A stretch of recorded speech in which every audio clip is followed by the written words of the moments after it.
Hey all, implicitly chicken nuggets here. Have you ever thought to yourself, well, I gotta act as how people think I'm gonna act? And no, I'm not referring to me making another Spider-Man video. I mean in terms of acting differently when you're with different people in order to fit accordingly to what impression they have of you. In terms of identity construction, this is known as Charles Cooley's LoOkiNg theory, which can be summarized as effectively, you are not who you think you are. You are not who I think you are. You are what you think I think you are. I'm bringing this up mainly because I had an epiphany waking up recently the other day, and I was like, holy moly, the villains of the Home trilogy are all about Peter Parker's looking glass self.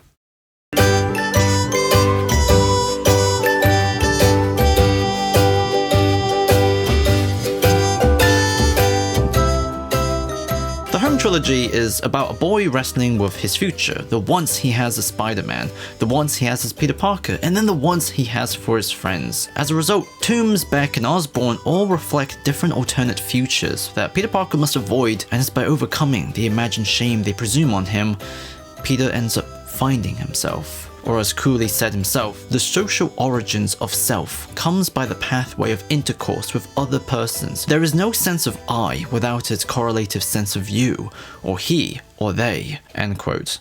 This process can be broken down into 3 steps. 1. We imagine how we're looked by other people. Number 2. We imagine how we are judged based on that appearance. And number 3. We develop our sense of self through our responses of the perceived judgment. In Homecoming, the main confrontation between Peter Parker and Vulture pivots around a simple choice. Either let him go for the attention of his dreams, or let that go to follow his conscience, in spite of not being able to be recognized by anyone for it. Toome's entire rhetoric is built on them being the same, the less fortunate living under the wealthy, but it's also about pressuring Peter Parker with imagined shame. You're young.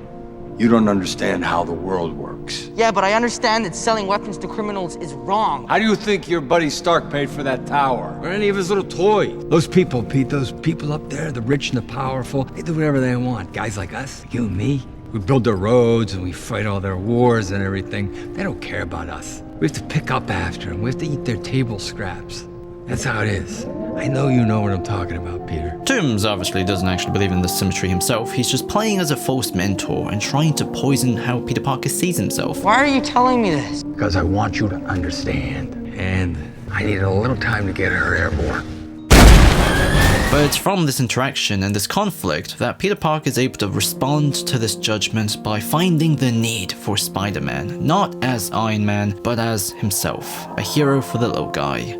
A hero for the disenchanted, something which he's already been doing, something which Toomes had been failing at, so it's kind of ironic that Peter finds his purpose from someone trying to sculpt it into something else. But is he good enough to be more? Baxter's main moment of identity manipulation is when he gets Peter Parker to hand over Edith by acting in a way that implicitly judges Peter to the point of mortification. What do you want, you, Peter Parker, now? I know you're thinking about it. I want to go on my trip, right? I want to go back on my trip with my friends and go to the top of the Eiffel Tower with the girl who I really like and tell her how I feel and give her a kiss. Shut up, man. You're not gonna do that, are you? No, I can't. Why not? Because I have too much of a responsibility. Potete vampire. Oh my God, thank you so much. What are those? Are those the... Edith glasses, yeah. They were just on the floor? Try them on, let's see how they look on you. Yeah? Yeah. I actually really like them. Can I be completely honest with you? Please. They look really stupid. Oh. But maybe they have a contact lens version of them. You try them on. No, come on. Try them on. What do you think, kid?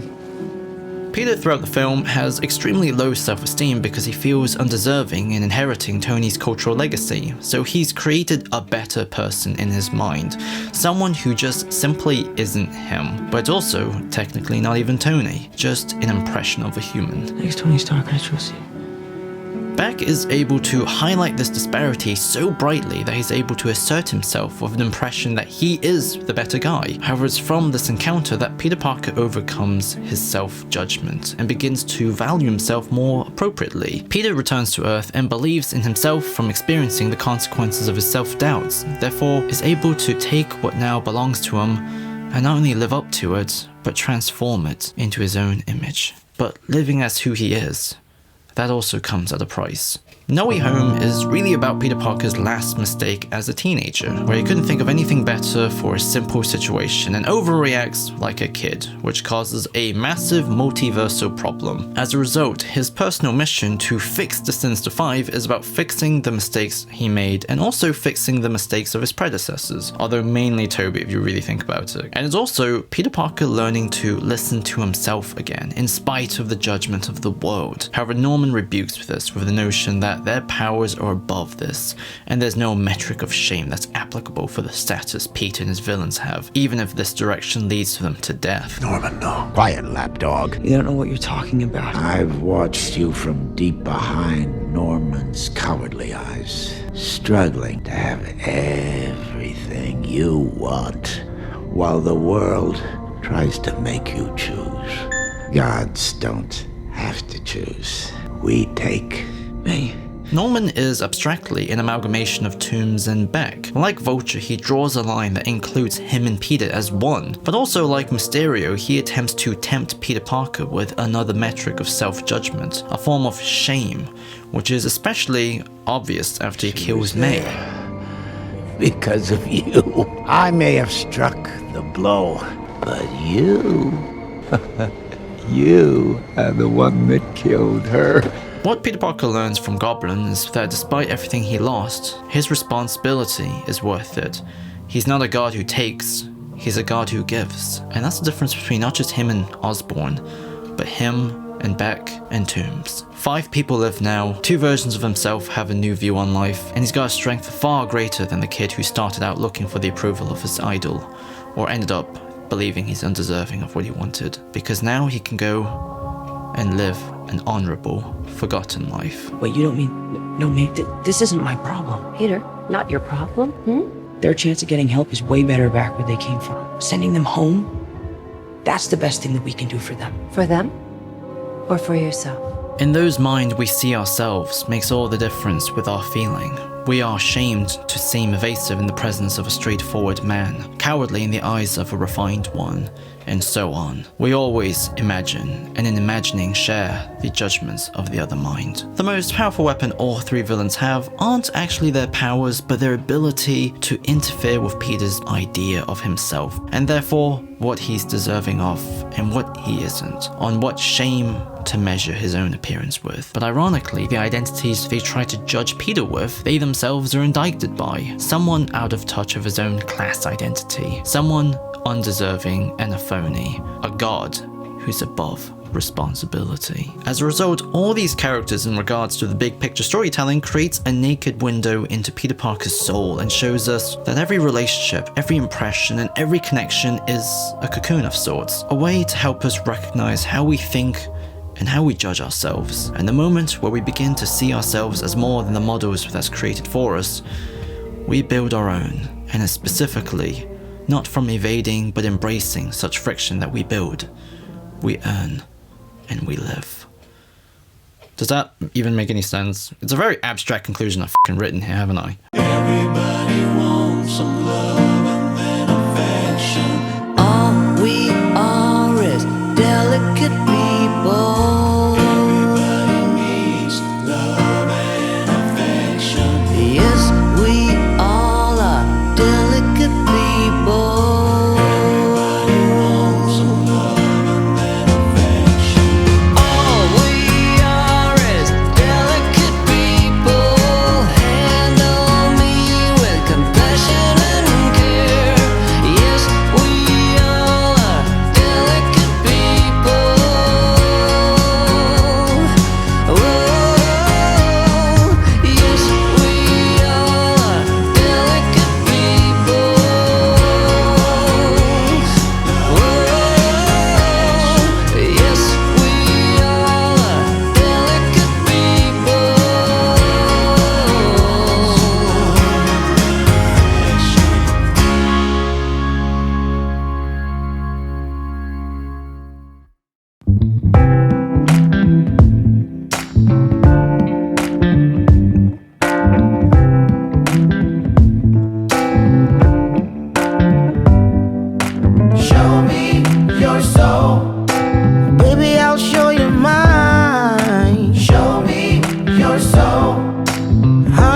way past time. How explicit do I have to be? Need I spell it out before you get it, baby? So yeah, this was the MCU Spider-Man villains video. This kind of just fell out of my head one day and I just had to make this just out of pure excitement, which as a result it's kind of pushed my Mass Effect and Truman Show Passion Projects videos out into the dark for a moment. But anyways, this was one of the fastest turnarounds also.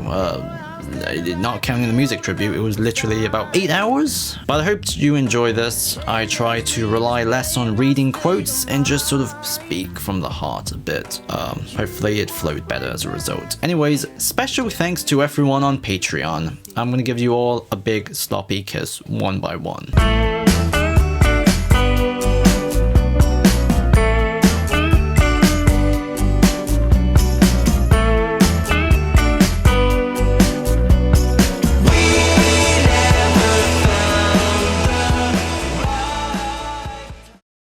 Past is the past.